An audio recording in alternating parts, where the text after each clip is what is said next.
Hello guys, welcome to my channel horror claps. आज मैं आपको एक ऐसी रेडिट स्टोरी सुनाने वाला हूँ जो 2024 की टॉप रेटेड स्टोरीज में से एक है। तो बिना टाइम गवाए लेट्स बिगिन द स्टोरी।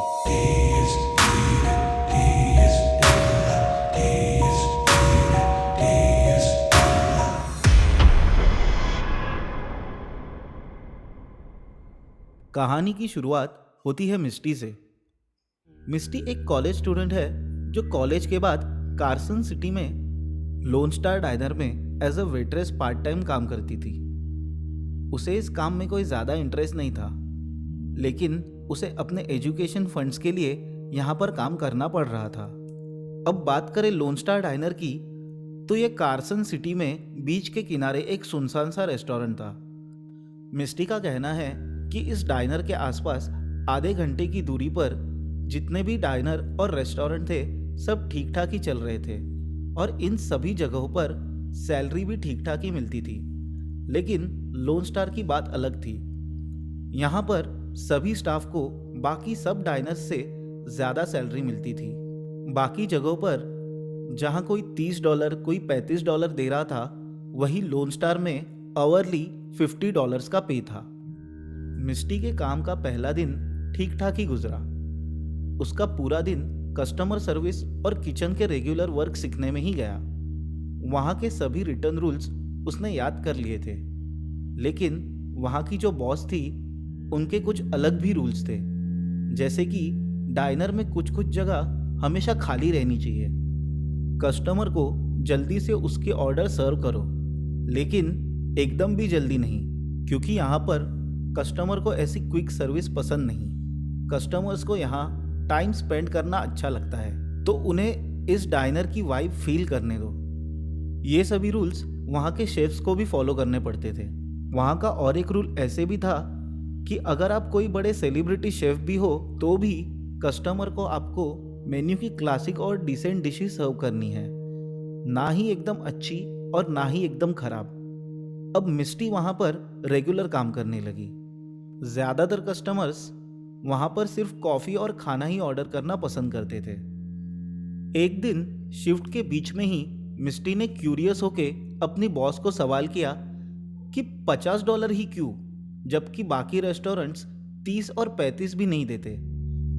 तो उसकी बॉस ने अपना काम करते हुए उसे बोला, पहले दिन ही आपको बताया गया है कि रूल्स अच्छे से फॉलो करो, आपको यहाँ पर एकदम परफेक्ट रहना है। तो मिस्टी ने हंसते हुए रिपीट किया, ओके मैम, परफेक्ट। तो बॉस बोली, तुम्हें क्या लग रहा है कि मैं मजाक कर रही हूँ? उसका गुस्सा देखते हुए अब मिस्टी बोली, ऐसा नहीं मैम, मुझे लगता है कि आप यहाँ पर सारे काम बहुत अच्छे से संभालती हो।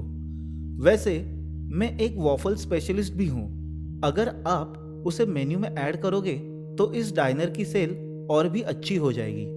मिस्टी के ऐसे बोलते ही उसकी बॉस ने अपने हाथ का सारा काम छोड़कर उसे गुस्से भरी नजरों से देखा और कहा, मैं यहाँ की ओनर नहीं हूँ, सिर्फ तुम्हारी मैनेजर हूँ, और तुम्हारे लिए यही अच्छा रहेगा कि तुम सारे रूल्स अच्छे से फॉलो करो।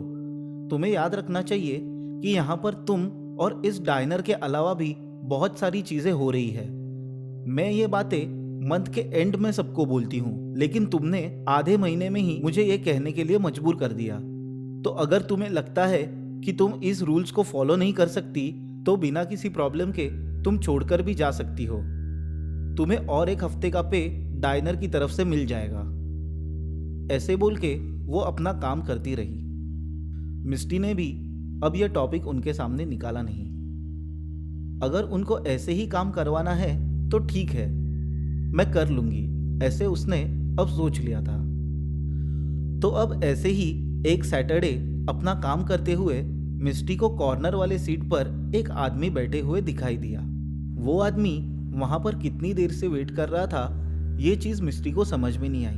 मिस्टी ने उसे डाइनर में आते हुए भी नहीं देखा था, लेकिन वो कस्टमर वहां पर बहुत शांति से बैठा हुआ था। तो उसका ऑर्डर लेने के लिए मिस्टी जा ही रही थी, तभी अचानक उसका हाथ किसी ने जोर से पकड़ लिया। वो मेलेनी थी, उसकी बॉस।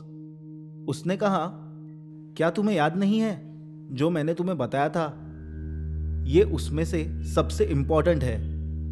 वो आदमी जो वहाँ कॉर्नर पर बैठा है, उसके पास ना ही तुम्हें जाना है और ना ही तुम्हें उसकी ऑर्डर लेनी है। तो मिस्टी ने कहा, लेकिन वो तो एक कस्टमर है। तो मेलनी ने उसका हाथ और गुस्से से जोर से पकड़ लिया और कहा, मैं तुम्हें ये आखिरी बार बता रही हूं, ज्यादा स्मार्ट मत बनो और जो कहा जाए सिर्फ उसे ही फॉलो करो। ना ही तुम्हें उसके पास जाना है और ना ही तुम्हें उसकी ऑर्डर लेनी है। तो मिस्टी वहीं पर खड़ी हो गई और उस आदमी को गौर से देखने लगी। उसे ऐसा बैठे देखते हुए मिस्टी को लग रहा था कि वो बाकी कस्टमर्स की तरह नहीं था। उसे देखकर ऐसा लग रहा था कि वो कुछ तो सोच रहा है और बहुत ही ज्यादा क्यूरियस है। अब उसकी शिफ्ट खत्म होने में ज्यादा वक्त बचा नहीं था, तो वो अपना काम करने लगी। उसने उसे वहां से जाते हुए नहीं देखा, पर अब वो निकल चुका था। उस आदमी के लिए एक स्पेशल रूल है, इस सोच से ही मिस्टी अब थोड़ी कंफ्यूज हो गई। अब ऐसे ही कई दिन गुजर गए। वो आदमी महीने में एक बार ही उस रेस्टोरेंट में दिखाई देता था। मिस्टी अपनी मैनेजर मेलनी से बीच बीच में सवाल पूछती रहती थी कि वो कौन है, वो कहाँ से आता है, क्या किसी ने आज तक उससे कोई बात की है। तो उस पर हमेशा ही मेलनी जवाब देती थी कि मुझे पता नहीं, अगर तुम्हें डर लग रहा है तो तुम काम छोड़कर जा सकती हो।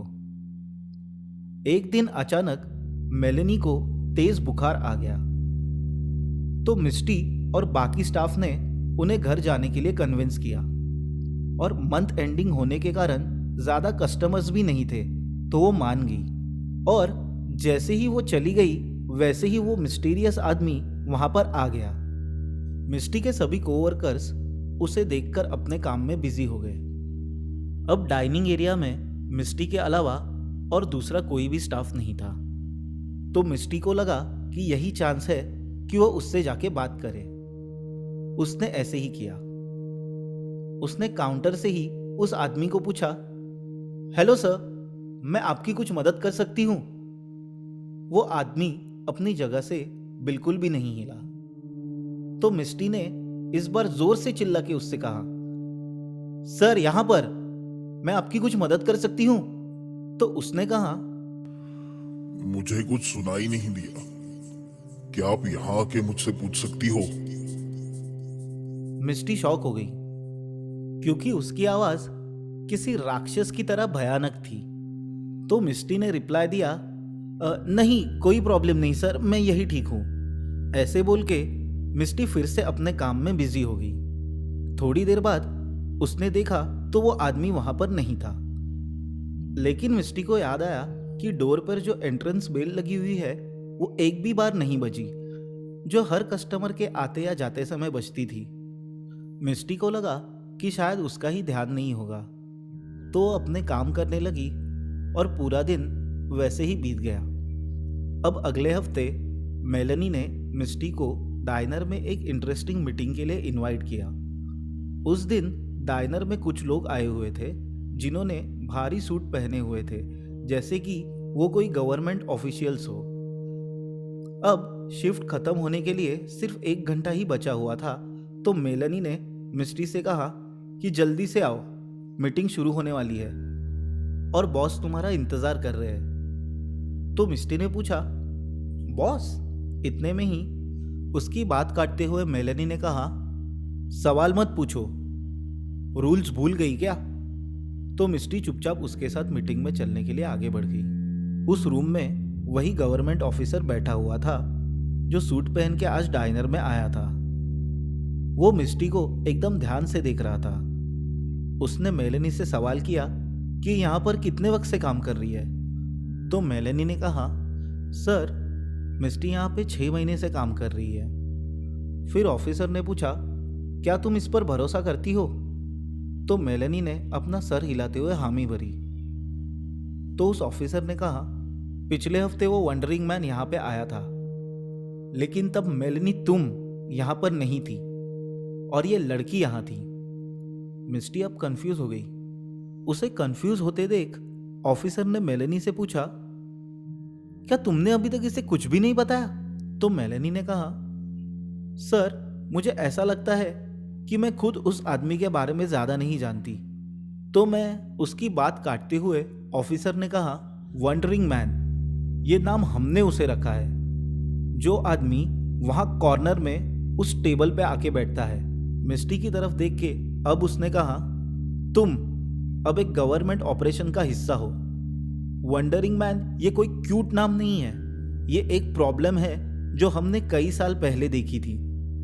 तब वो आदमी सिर्फ रेगिस्तान में घूमता था और अलग अलग लोगों से बातें करता रहता था। ये सारी बातें सुनकर मिस्टी और परेशान होने लगी। उसके मन में इस डायनर की जो शान छवि थी वो अब टूटने लगी थी। ज्यादातर वो ऑफिसर्स महीने के आखिर में ही उस डायनर में विजिट करते थे जब वो वंडरिंग मैन दिखाई देता था।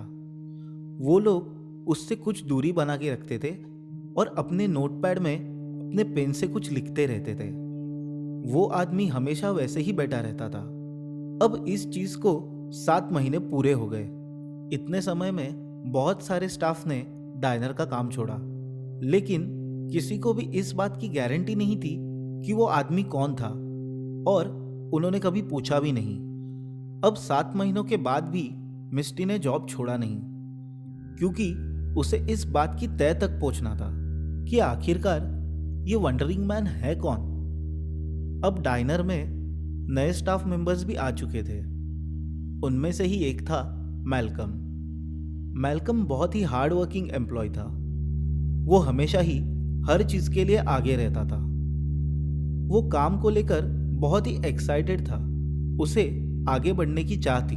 उसे इस डायनर के सारे रूल्स अच्छे से बता दिए गए थे और ये भी बता दिया गया था कि आपको अगर यहाँ पर कुछ दिक्कत होती है तो आप काम भी छोड़ सकते हो।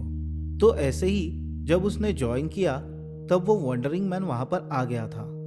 उसे देखकर मैल्कम उसकी ऑर्डर लेने के लिए उसके पास जा रहा था।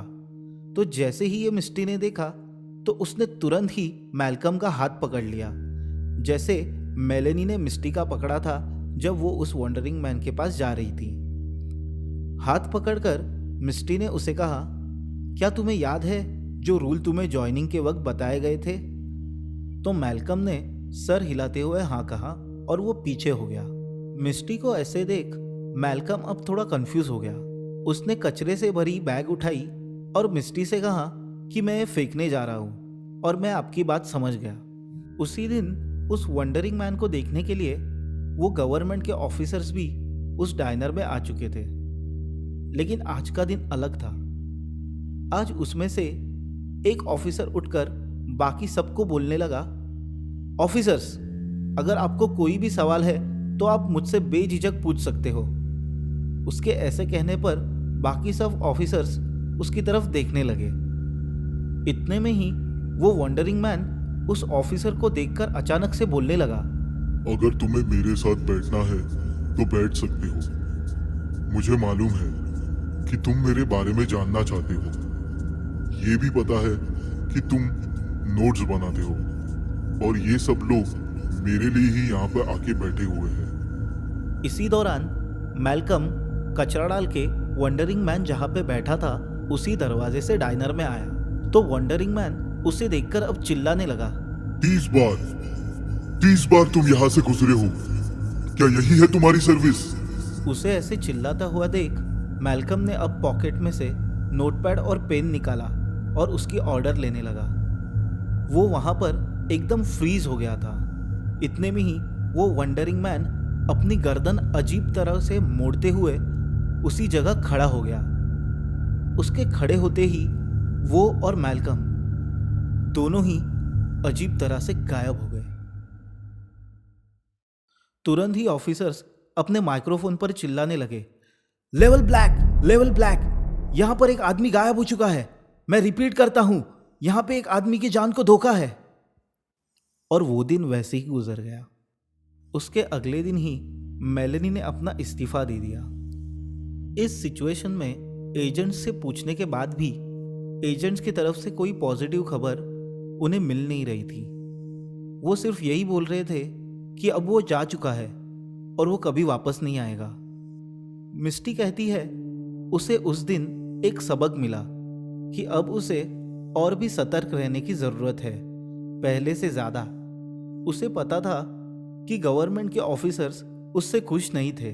उनके लिए तो ये डायनर एक पिंजरा था जिसमें अलग अलग जानवर आ रहे थे और उन्हें सिर्फ ऑब्जर्वेशन करना था। मैल्कम के जाने के बाद अब मिस्टी महीने के आखिरी 3 दिन का इंतजार कर रही थी जब वो वंडरिंग मैन डायनर में विजिट करता है। और हुआ भी वैसे ही, लेकिन इस बार जैसे उसने सोचा था वैसे हुआ नहीं। उस समय रात बहुत हो चुकी थी। मिस्टी का ये शिफ्ट खत्म होने का टाइम था।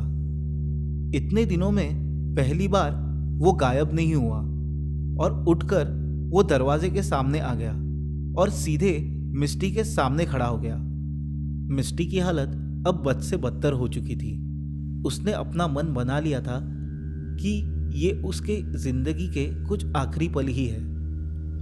वंडरिंग मैन अब मुस्कुराया और कहने लगा, डरो मत, मेरे भी कुछ उसूल हैं और मैं उन्हीं में खेलता हूँ। मुझे पता है कि तुम जानना चाहती हो कि मैं कौन हूँ, मैं कहाँ से आया हूँ। मिस्टी ने कहा, प्लीज प्लीज यहाँ से चले जाओ।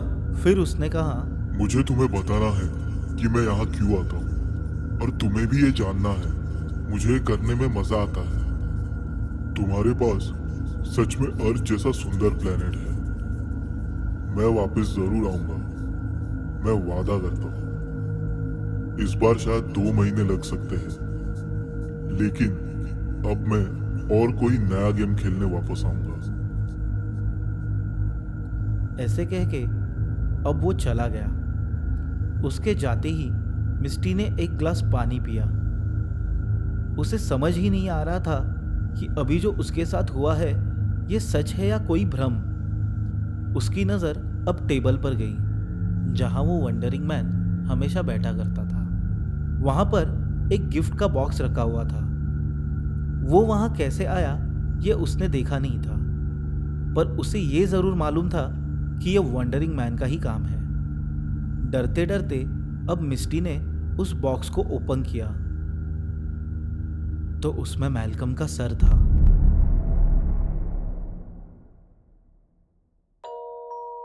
तो ये थी आज की कहानी। आई होप आप सभी ने इसे एंजॉय किया होगा। अब बात करें इस वंडरिंग मैन की, तो पर्सनली मुझे ऐसा लगता है कि ये कोई एक्स्ट्रा टेरेस्ट्रियल एंटिटी यानी एलियंस हो सकते हैं। जैसे हमारे साइंटिस्ट मंकीज और रैट्स पर रिसर्च करते हैं, उसी तरह ही ये वंडरिंग मैन यहाँ पर आके ह्यूमंस को पकड़कर उन पे एक्सपेरिमेंट करते होंगे।